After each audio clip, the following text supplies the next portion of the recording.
Today's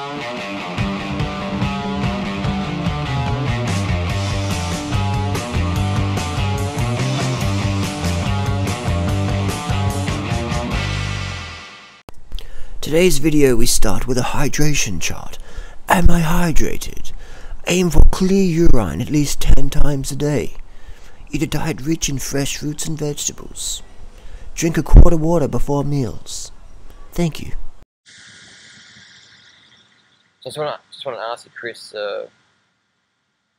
you've never been a cyclist your whole life, have you? No. You sort of just started up. Just started up April 2011 was my first proper bicycle. Before that, it was like a Walmart bike that I was, just riding around casually. Yeah, You know, that's it. But, so no cycling background whatsoever in my life before that. Oh, wow, because I've ridden with Lance Armstrong, I've trained with Alberto Contador, Oscar Pereira, Cadet Evans, Stuart Grady. I've been out racing and riding with a lot of these guys, and I can spot a bit of cycling talent when I see it. And I've been riding with Chris around these little hills around New York City, and he's got a little bit of cycling talent. I can see it shining through there, but it's pretty unusual for someone who doesn't have a background in cycling or fit like running, no? Because you were 300 pounds. Yeah, so you weren't. I couldn't run around the block. Yeah, Man. I had no fitness background whatsoever. So it's quite interesting. This lifestyle yielding some quick results in the fitness world.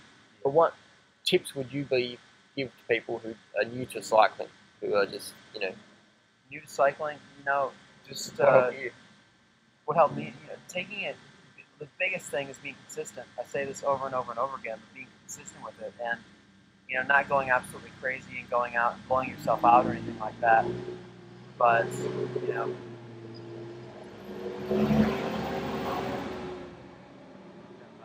and just being, not going out and crazy, blowing yourself out and trying to ride, 50 miles a day when you're very first getting started, just smashing up the hills and getting too gung ho about it.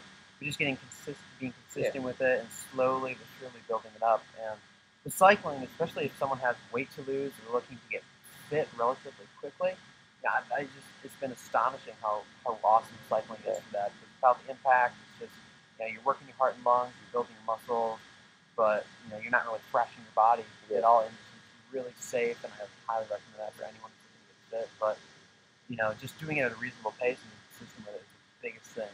So you went out and bought yourself a giant hybrid bike?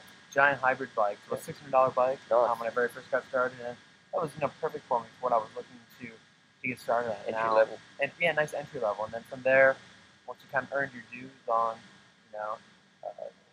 just like if you go out and buy a car, it's like you don't out and go out and buy a Lambo the very first day when you're 14, 16 years old and get your permit.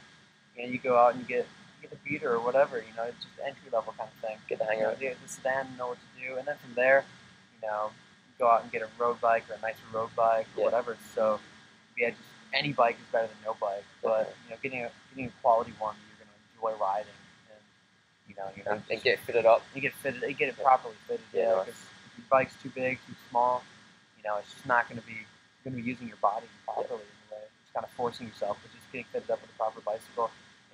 Riding the damn thing. Definitely. Yeah.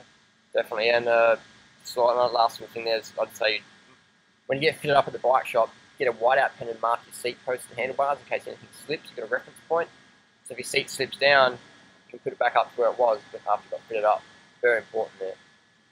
And were you scared of traffic initially, or did you get over that? Or yeah, definitely. Like, I still talk to people. They're just like, "Oh man, I couldn't be." Like, we're riding our bikes all around New York City. Yeah. One of the biggest cities on the planet. Yeah. And it's like, they're like, "Oh man, I can never do that."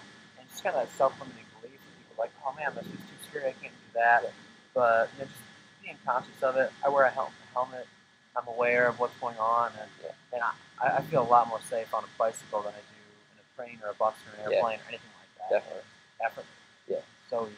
But so just actually doing it and realizing that you're going to be okay if you're conscious of it. Cool. Easy. So easy tips there. Invest in at least a $600 to $1,000 bike. Get fitted up. Get a good helmet, and get used to being in traffic. You get comfortable with it, and start small with it over time. Keep on doing it. Be consistent. Yeah, you got it. So start riding your bike to the post office or 3 miles down to the shop and things like that. Or down to school, down to work, Bingo. a couple miles, whatever. Yeah, or to the subway. Easy. Yeah, exactly. All right. Thanks, Chris. Cheers. See you around.